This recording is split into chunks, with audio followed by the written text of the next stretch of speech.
Assalamualaikum warahmatullahi wabarakatuh. Kami, perwakilan dari kelas C 2018 Fakultas Farmasi Universitas Mula Warman akan menyampaikan sebuah materi dari mata kuliah biofarmasi, yaitu sediaan parenteral. Poin-poin apa aja sih yang akan kita bahas pada materi ini?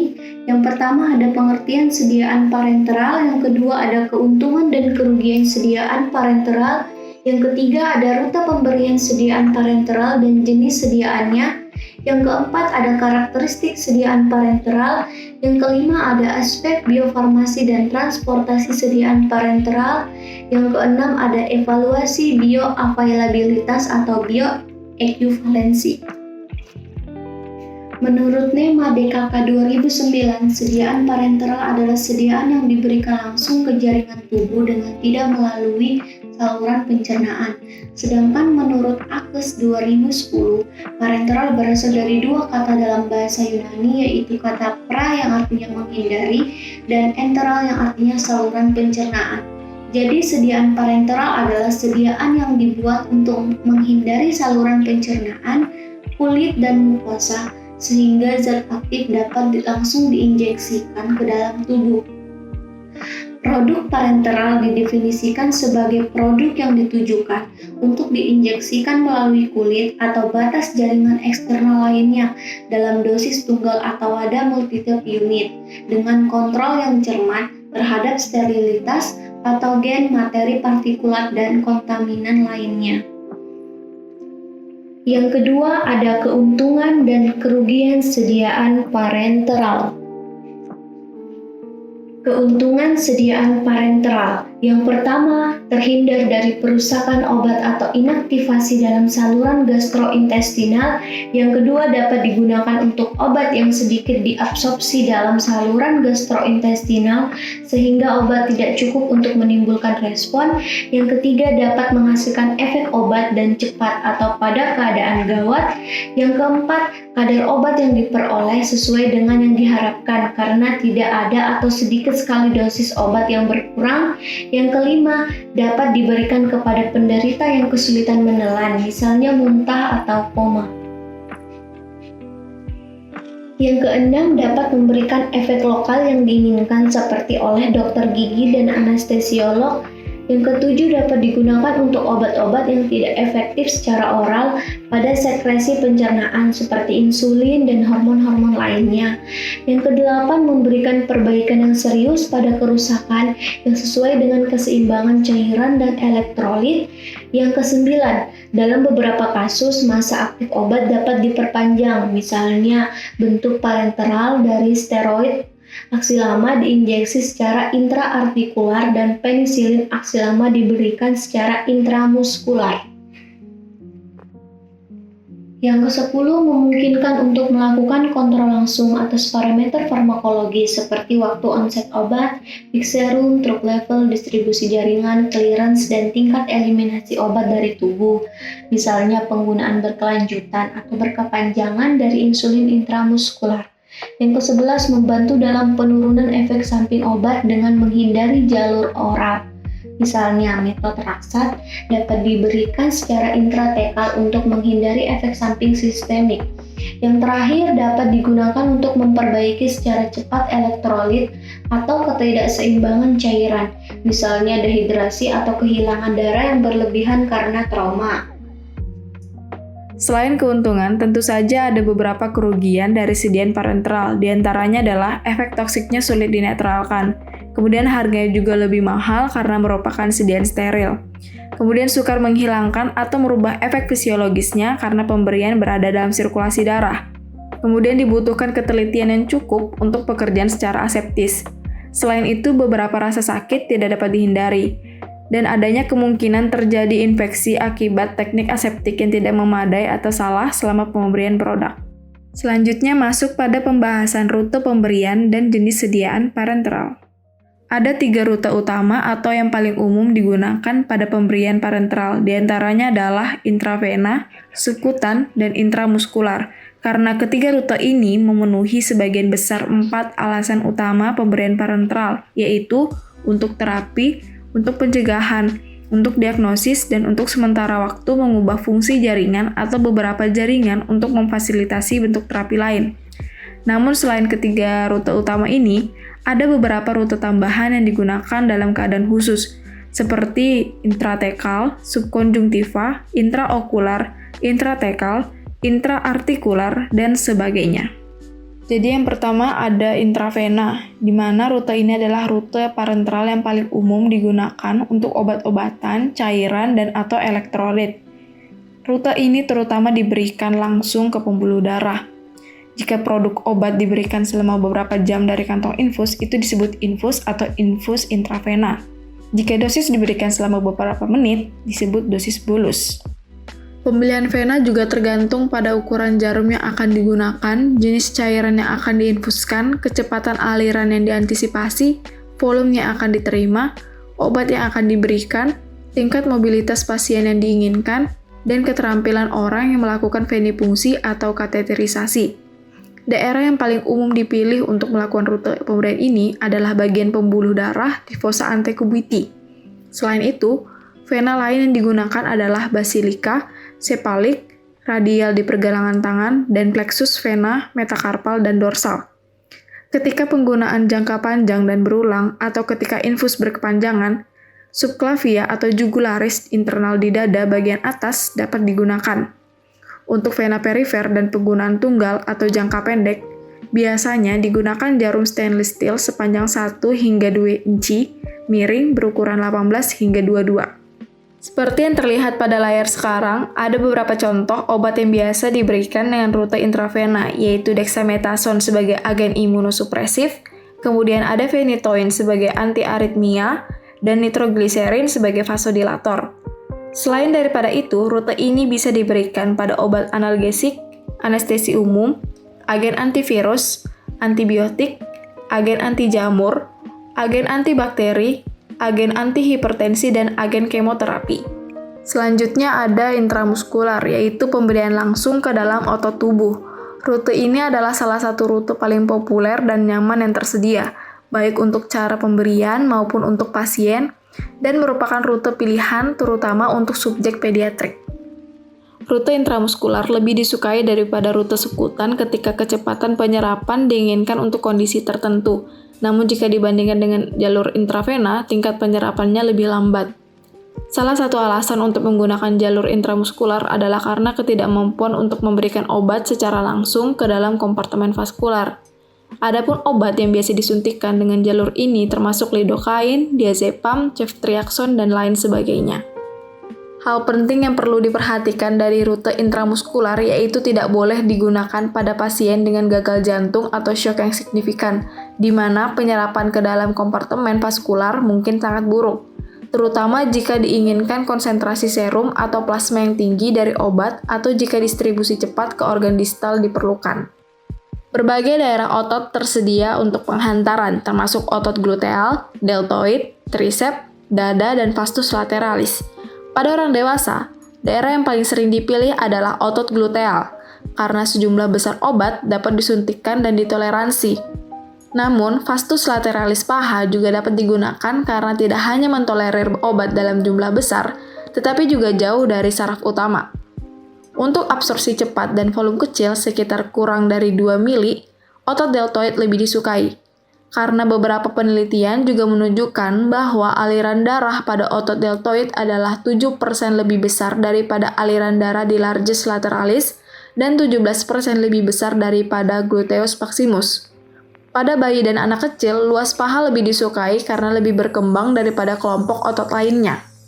Suntikan intramuskular yaitu jarum stainless steel berukuran 19-22, panjangnya 1-2 inci, miring, dan tidak lebih dari 5 mili cairan yang disuntikkan, juga tergantung pada lokasi yang dipilih. Pengaplikasian pada rute intramuskular, yang pertama-tama adalah daerah kulit yang dituju itu dibersihkan dengan alkohol atau disinfektan yang sesuai, dan pelungar pada syringe selalu ditarik kembali sebelum injeksi, untuk memastikan bahwa jarum tidak berada di dalam wadah. Untuk injeksi intramuskular yang dalam, yang mungkin digunakan untuk obat iritasi seperti iron preparation, digunakan metode injeksi Z-Track. Subcutaneous.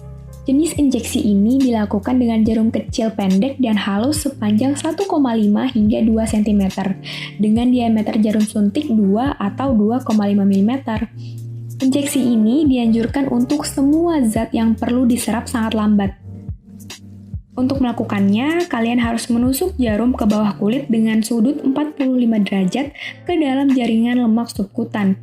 Jangan terlalu dalam, sehingga menembus otot di bawahnya. Rute subkutan dapat digunakan jika obat tidak dapat diberikan secara oral dengan berbagai alasan, misal karena kurangnya absorpsi dari obat, atau jika pasien tidak dapat menelan obat melalui mulut, dan bisa jadi karena pengobatan parenteral sendiri dibutuhkan, misal pada pasien yang harus menerima insulin. Namun, seperti yang sudah dijelaskan sebelumnya, injeksi ini dianjurkan untuk semua zat yang perlu diserap sangat lambat dan kurang dapat diprediksi dibandingkan dengan jalur intramuskular. Dan efek ini dapat dikaitkan dengan perbedaan vaskularisasi otot dan dermis. Rute subkutan tidak boleh digunakan jika pada pasien terdapat gagal jantung, shock, atau kolaps vaskular. Nah, solusi untuk pasien yang mengalami penyakit tersebut bisa melakukan hipodermosilsis. Hipodermosilsis sendiri adalah bentuk khusus dari administrasi subkutan, yaitu infus cairan dalam jumlah besar ke jaringan subkutan bila tempat intravena tidak tersedia. Untuk zaman sekarang, hipodermosilsis sudah jarang dilakukan, tapi pada zaman dulu, hipodermosilsis adalah cara yang paling umum untuk pengisian cairan dan elektrolit pada bayi dan pasien lanjut usia. Injeksi subkutan sendiri tidak boleh dilakukan jika obat-obatan yang digunakan itu sangat asam, basah, atau mengiritasi, menyebabkan timbulnya nyeri, peradangan, dan atau nekrosis jaringan. Infeksi dapat terjadi terutama pada pasien dengan kebersihan kulit yang buruk dan terutama dalam situasi di mana pemberian sendiri dilakukan. Untuk karakteristik jarum injeksi subkutan, digunakan jarum stainless steel miring, ukuran 24 hingga 25, 0,25 hingga 0,625 inci. Volume yang diinjeksikan umumnya tidak melebihi 0,5 sampai 1,5 mili. Tempat suntikan termasuk perut setinggi umbilikus, punggung atas, lengan atas, dan pinggul atas. Kulit di atas tempat pemberian harus didesinfeksi sebelum disuntikan dengan spons alkohol steril. Sebelum penyuntikan, aspirasi harus dilakukan untuk memastikan bahwa jarum tidak secara sengaja memasuki pembuluh darah.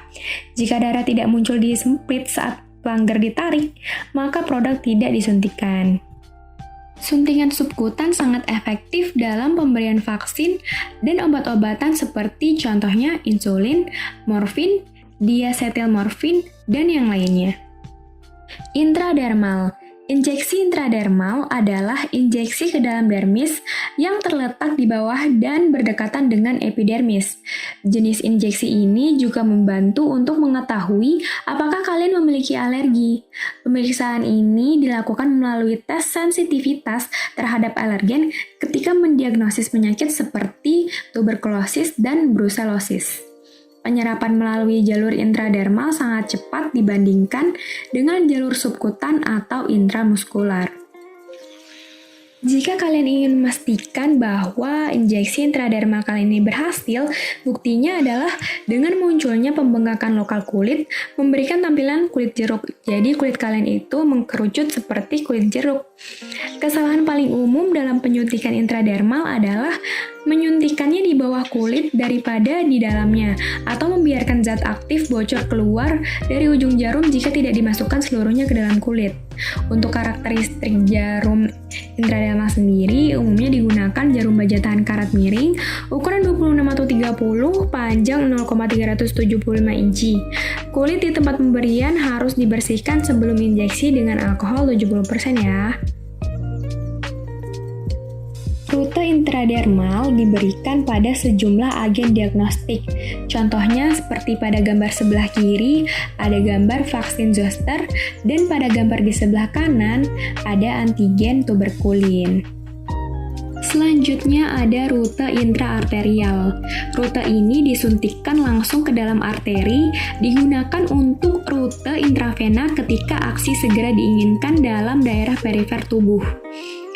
Injeksi obat ke dalam arteri berakhir di area target yang mungkin berupa organ. Hampir setiap arteri dapat didekati dengan kateterisasi arteri dan tidak ada yang tidak dapat diakses oleh ahli bedah atau ahli radiologi yang terampil. Injeksi ke pembuluh nadi untuk membanjiri atau membasahi suatu organ, misalnya hati, dengan obat yang sangat cepat diinaktifkan atau terikat pada jaringan. Rute intraarterial ini digunakan juga secara umum untuk tujuan diagnostik, seperti menyuntikkan zat radiopak untuk studi rensonografi dari suplai vaskular berbagai organ atau jaringan. Alasan umum penggunaan jalur intraarterial untuk memperkenalkan bahan radiopak dengan tujuan diagnostik, seperti untuk arteriogram. Rute ini bisa sangat berbahaya karena produk yang diberikan secara intraarteri tidak diencerkan secara membadai, juga tidak disaring oleh paru-paru, hati, atau ginjal sebelum kontak dengan jaringan perifer atau organ vital yang diberi nutrisi oleh arteri. Produk yang terkontaminasi mikroorganisme, endotoksin, dan atau materi partikulat dapat mengakibatkan komplikasi atau reaksi yang serius seperti infeksi, baik intraarterial ataupun ekstraarterial, atau tromboemboli arteri atau vasospasme. Hal ini dapat menyebabkan iskemia, infark, atau gangren pada jaringan atau organ yang disuplai. Selain itu, jika teknik masuknya salah, kerusakan pada intima arteri dan dinding pembuluh dapat mengakibatkan pendarahan yang serius. Jadi, ketika menggunakan rute ini harus dianalisis secara tepat ya. Penggunaan injeksi jalur intraarterial sangat jarang digunakan, dikarenakan dapat menyebabkan kejang arteri dan gangren. Oleh karena itu, injeksi ini digunakan pada kasus-kasus tertentu. Contohnya, pada kemoterapi khusus organ, seperti mengobati kanker lokal tertentu, misalnya melanoma maligna pada ekstremitas bawah, di mana perfusi regional dengan konsentrasi tinggi obat-obatan beracun, yang mana bila diberikan secara intravena dapat dikaitkan dengan reaksi sistemik yang serius. Intraventrikuler. Dalam rute ini, obat disuntikkan atau diinfuskan langsung ke ventrikel lateral otak. Rute ini digunakan terutama dalam pengobatan infeksi seperti meningitis, bakteri atau jamur, atau ventrikulitis, atau keganasan seperti infiltrat leukemia pada karsinomatosis. Salah satu contohnya adalah pengobatan meningitis jamur dengan amphoterisin B atau dalam terapi infiltrat leukemia dengan methotrexate. Dalam rute ini digunakan jarum ventrikel dengan panjang 3,5 inci, lubang halus, ukuran 18, stainless steel, dan ujung tumpul. Intracisternal adalah pemberian produk obat langsung ke dalam ruang cisternal yang mengelilingi dasar otak, dan rute ini digunakan terutama untuk tujuan diagnostik. Selain itu, rute ini digunakan untuk menurunkan tekanan intrakranial dan mengurangi resiko berniasi otak jika cairan dikeluarkan dari kantong lumbal. Suntikan intratekal atau intrakisternal tidak menyebabkan distribusi obat ke dalam ruang ventrikel. Dengan demikian, penyakit di dalam ventrikel tidak akan diobati dengan rute ini. Salah satu kelemahan yang sangat serius dari penggunaan rute intracisternal adalah bahaya karena dapat menyebabkan cedera neurologis, permanen, serius, atau kematian karena kemungkinan kerusakan pada otak tengah. Untuk suntikan intracisternal, pasien ditempatkan dengan posisi kepala di bawah dan pendekatan masuk adalah posterior antara occiput dan vertebra cervix pertama. Rute intratekal. Suntikan intratekal adalah suntikan ke dalam kanal tulang belakang, ruang intratekal yang mengelilingi sumsum tulang belakang. Seperti pada anestesi spinal atau dalam aplikasi kemoterapi atau manajemen nyeri, rute ini juga digunakan untuk beberapa infeksi, terutama pasca bedah. Rute ini menggunakan jarum pada tulang belakang stainless steel berukuran panjang 3,5 inci, lubang halus, miring 20 hingga 22 digunakan untuk orang dewasa. Kulit pasien disiapkan seperti pada prosedur bedah lainnya dengan sangat berhati-hati dalam menggunakan teknik aseptik. Jarum dimasukkan secara posterior di garis tengah ke dalam ruang di bawah proses spinal lumbal ketiga. Pasien dalam posisi decubitus lateral dengan kepala, punggung, dan paha tertekuk. Epidural rate. Istilah epidural sering identik dengan anestesi epidural, merupakan bentuk anestesi regional yang melibatkan penyuntikan obat melalui kateter yang ditempatkan ke dalam ruang epidural. Injeksi dapat menyebabkan hilangnya sensasi dan analgesia dengan menghalangi transmisi sinyal melalui saraf di dalam atau di dekat sumsum tulang belakang. Intraartikuler adalah injeksi atau infus ke dalam kantung sinovial sendi yang dapat diakses. Suntikan intraartikuler mudah dilakukan pada sendi lutut, pergelangan kaki, pergelangan tangan, siku, bahu, falangeal, sternoklavikular, dan acromioclavicularis. Anatomi sendi yang akan dirawat untuk dipelajari dengan X-ray atau teknik pencitraan sebelum injeksi. Masuknya harus pada titik di mana rongga sinovial paling dangkal dan bebas dari pembuluh besar dan saraf. Jarum stainless steel dengan ukuran 19 hingga 22 yang steril yang dipasang pada semprit dimasukkan ke dalam rongga sinovial. Cairan sinovial harus disedot terlebih dahulu untuk memastikan bahwa jarum berada di dalam ruang sendi. Intraabdominal atau intraperitoneal adalah proses penyuntikan langsung ke dalam rongga peritoneum atau rongga tubuh melalui jarum atau kateter yang menetap atau langsung ke organ perut, seperti hati, ginjal, atau kandung kemih. Proses penyuntikan diawali dengan persiapan aseptik kulit, dilanjutkan dengan menggunakan jarum baja tahan karat ukuran 16 atau 18, posisi jarum 10 derajat dari abdomen berlawanan arah dengan kepala, kemudian dimasukkan melalui dinding perut anterior di samping otot rektum. Intrakardiak adalah proses penyuntikan langsung ke ruang jantung atau otot jantung dan hanya digunakan jika dalam keadaan darurat seperti serangan jantung dengan tujuan agar obat langsung mencapai miokardium. Indikasi utama untuk injeksi intrakardiak adalah ketika akses vaskular tidak tersedia atau tidak dapat diperoleh pada pasien dengan asistol, aktivitas listrik tanpa denyut, takikardia ventrikel tanpa denyut, atau fibrilasi ventrikel. Intrakardiak dilakukan dengan cara jarum dimasukkan di sebelah kiri proses kifoid dan diarahkan ke bahu kiri, serta jarum juga dapat dimasukkan secara parastern di ruang intrakostal keempat atau kelima dari kiri.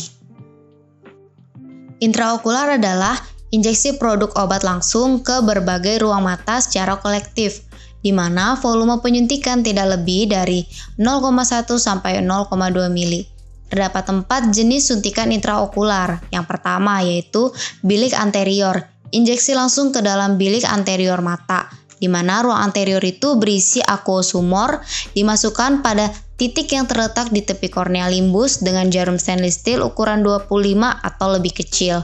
Yang kedua ada intravitreal, di mana injeksi ke dalam vitreus mata dengan injeksi melalui pras plana atau persimpangan retina dan badan ciliaris dengan jarum stainless steel ukuran 25.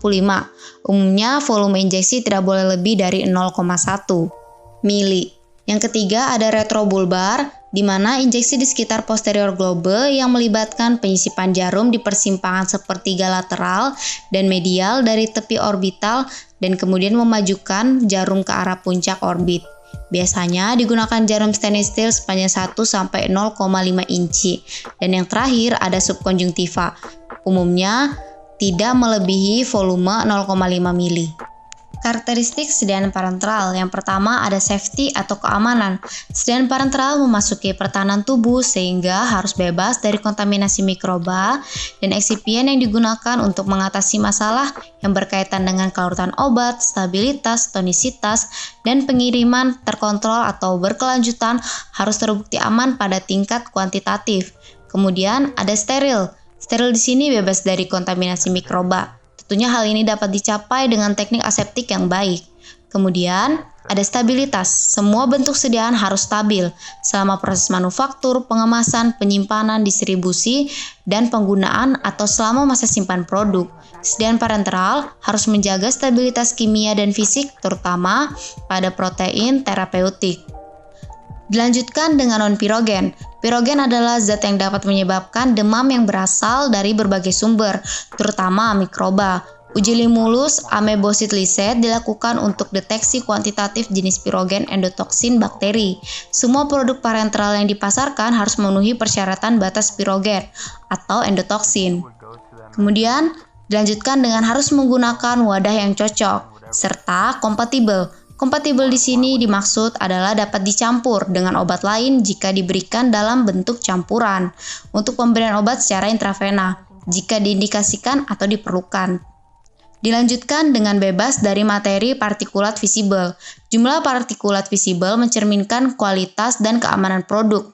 Baik larutan siap pakai atau larutan rekonstitusi harus bebas dari materi partikulat dan memenuhi spesifikasi jumlah partikel visible yang tidak lebih besar dari ukuran tertentu. Yang terakhir ada isotonis dan isohidri. Jika larutan yang diinjeksikan memiliki tekanan osmotik lebih besar dari sel biologi, maka dapat menyebabkan sel lisis. Setiap formulasi sediaan parenteral harus isotonis untuk menghindari lisis sel yang menyebabkan rasa nyeri, iritasi jaringan, atau reaksi fisiologi yang lebih serius. Pembahasan selanjutnya adalah aspek biofarmasi dan transportasi sediaan parenteral. Yang pertama yaitu sifat fisikokimia terhadap proses biofarmasi. Sifat-sifat fisikokimia diantaranya itu ada konstanta ionisasi atau pKa. Konstanta ionisasi menggambarkan kecenderungan senyawa untuk menerima proton.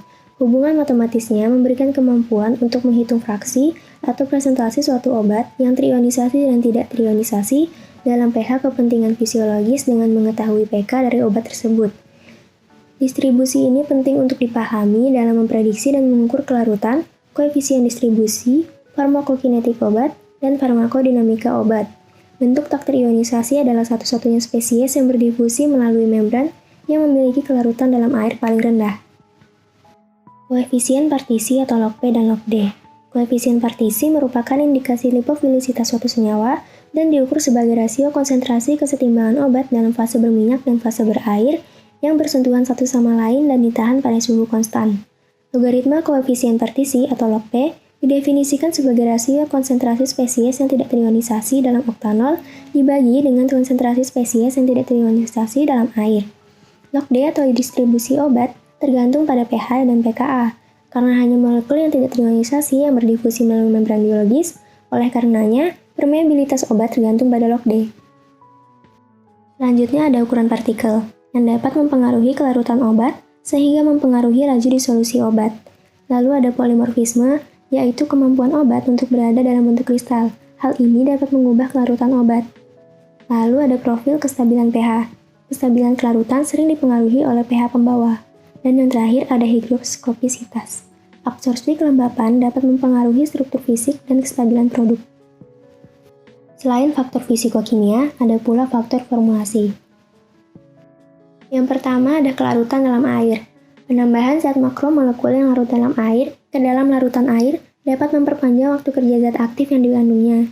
Misalnya, polivinilpirolidon memperpanjang kerja insulin, dan korionat gonadotropin. Efek yang sama ditemukan untuk gelatin dan karboksimetil selulosa. Selanjutnya ada suspensi dalam air. Ukuran partikel pada sediaan suspensi dalam air dapat mempengaruhi aksi obat terhadap nama aksi obat.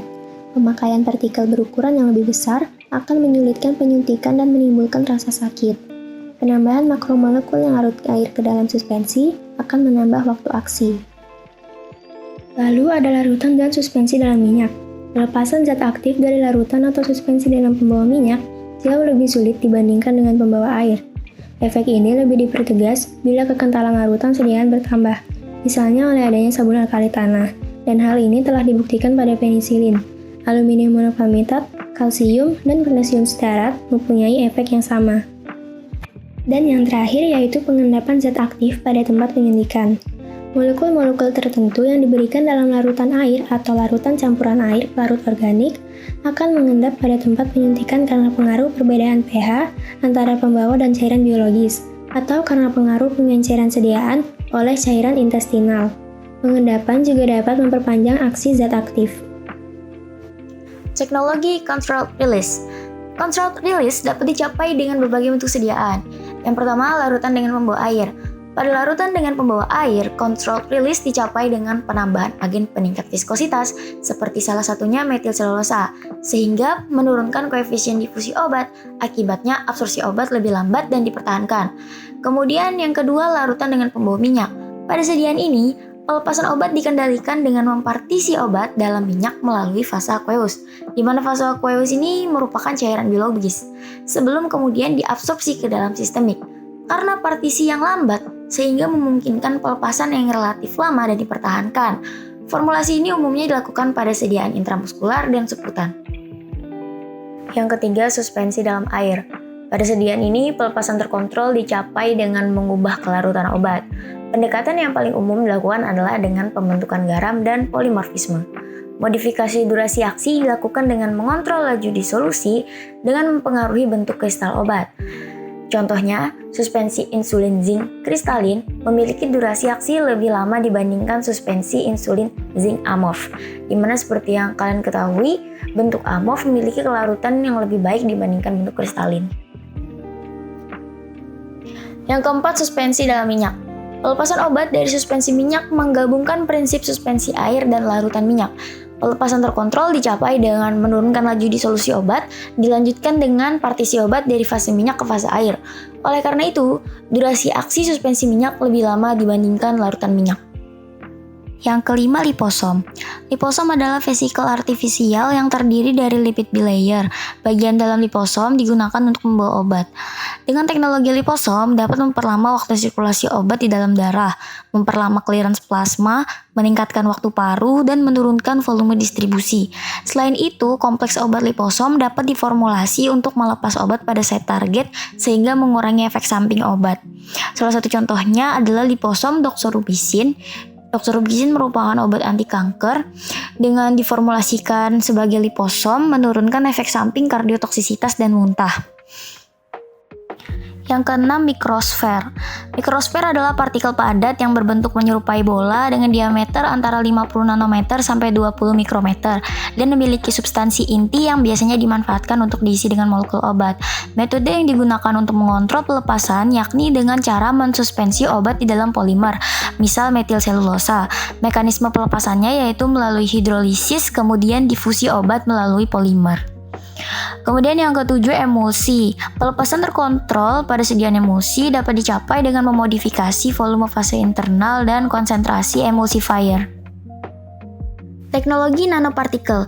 Pada teknologi ini, partikel dibuat berukuran nano untuk meningkatkan kelarutan zat aktif. Seperti yang kita ketahui berdasarkan hukum Noyce and Whitney, semakin luas kontak permukaan partikel, laju disolusi semakin besar. Oleh karena itu, kelarutan zat aktif meningkat, sehingga dapat meningkatkan bioavailabilitas obat. Yang pertama, nanosuspensi, merupakan dispersi koloid partikel obat berukuran nano yang distabilkan dengan surfaktan. Umumnya diberikan secara intramuskular dan subkutan, namun dapat pula diberikan secara intravena dan intraartikular. Partikel nanosuspensi berukuran antara 200 nanometer hingga 600 nanometer. Kemudian yang kedua, nanoemulsi. Nanoemulsi ialah sediaan yang stabil secara termodinamik, dispersi transparan dari minyak dan air yang distabilkan oleh lapisan film molekul surfaktan dan kosurfaktan, dan memiliki ukuran droplet kurang dari 100 nanometer. Dapat diberikan secara intravena, misal penghantaran vitamin larut lemak dan nutrisi lemak parenteral. faktor Anfisman terhadap proses biofarmasi. Yang pertama, perbedaan spesies dan galur. Dalam proses metabolisme obat, perubahan kimia yang terjadi pada spesies dan galur kemungkinan berbeda terutama pada reaksi metabolismenya. Pengamatan pengaruh perbedaan spesies dan galur terhadap metabolisme obat sudah banyak dilakukan, yaitu pada tipe reaksi metabolik dan kecepatan metabolisme. Yang kedua, faktor genetik. Perbedaan individu pada proses metabolisme sejumlah obat kadang-kadang terjadi dalam sistem kehidupan. Hal ini menunjukkan bahwa faktor genetik atau keturunan berperan terhadap kecepatan metabolisme obat. Yang ketiga, umur. Pada usia tua, metabolisme obat oleh hati mungkin menurun, tapi biasanya yang lebih penting adalah menurunnya fungsi ginjal. Pada usia 65 tahun, laju filtrasi glomerulus menurun sampai 30% dan tiap 1 tahun berikutnya menurun lagi 1-2%. Oleh karena itu, orang lanjut usia membutuhkan beberapa obat dengan dosis lebih kecil daripada orang muda.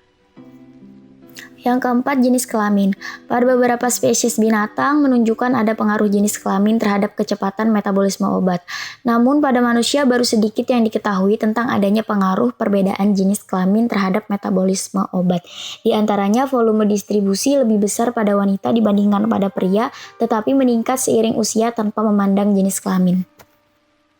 Yang kelima, jumlah dan kecepatan sistem vaskular serta permeabilitas kapiler darah. Dan yang keenam, kepadatan jaringan pada site injeksi. Evaluasi bioavailabilitas, pembebasan dan disolusi obat pada situs penyerapan metode evaluasi laju disolusi. Contohnya, in vitro, air, buffer, cairan artifisial lambung atau usus atau saliva atau rektum, obat bebas dalam sirkulasi sistemik, metode evaluasi profil kadar dalam darah versus waktu, kadar puncak dalam darah, waktu untuk mencapai kadar puncak, dan AUC. Contohnya, in vivo, darah atau plasma ataupun serum. Eliminasi obat, metode evaluasi jumlah kumulatif obat dalam urin, laju ekskresi maksimum, dan waktu puncak ekskresi. Contohnya in vivo, yaitu urin. Efek farmakologis, metode evaluasi permulaan dari efek, lamanya efek, dan intensitas efek. Contoh in vivo, pembedaan pengukuran efek farmakologis, antara lain tekanan darah, waktu koagulasi darah, dan sebagainya. Yang terakhir, respon klinis, metode evaluasi studi blind atau double blind yang terkontrol dan observasi keberhasilan atau kegagalan klinis. Contohnya in vivo, evaluasi respon klinis. Evaluasi bioekuivalensi. Ekuivalensi obat secara kimiawi. Dua produk obat dinyatakan ekuivalen secara kimiawi bila kedua produk obat tersebut mengandung zat berkhasiat yang identik dengan jumlah dan dalam bentuk sediaan yang lama, serta memenuhi syarat-syarat standar buku-buku resmi seperti Farmakope. Studi ekuivalensi secara kimiawi dilakukan in vitro. Ekuivalensi secara biologis. Dua produk obat dinyatakan ekuivalen secara biologis bila dua obat yang ekuivalen secara kimiawi diberikan dalam dosis yang lama akan menghasilkan availabilitas biologis dan fisiologis yang sama pula. Ini dapat dibuktikan dengan kadar obat dalam darah. Apabila kurva dosis respon sama dan serupa, dua kurva itu identik. Studi ekuivalensi secara biologis dilakukan in vivo. Ekuivalensi terapeutik. Dua obat yang ekuivalen secara biologis akan memberikan efek terapeutik yang sama pula atau kedua obat itu dinyatakan ekuivalen secara terapeutik. Dalam arti, bila diberikan dengan dosis dan kondisi yang sama kepada penderita, memberikan efek terapeutik yang sama. Ekuivalen secara klinis. Dua obat yang ekuivalen secara kimiawi diberikan dalam dosis yang sama kepada penderita, bila memberikan efek klinis yang lama pula dan dapat diobservasi dengan menilik simptom penyakit penderita, dinyatakan ekuivalen secara klinis. Berikut adalah daftar pustaka yang kami gunakan. Sekian presentasi dari kelas C 2018. Kami mengucapkan mohon maaf apabila ada kesalahan. Terima kasih. Wassalamualaikum warahmatullahi wabarakatuh.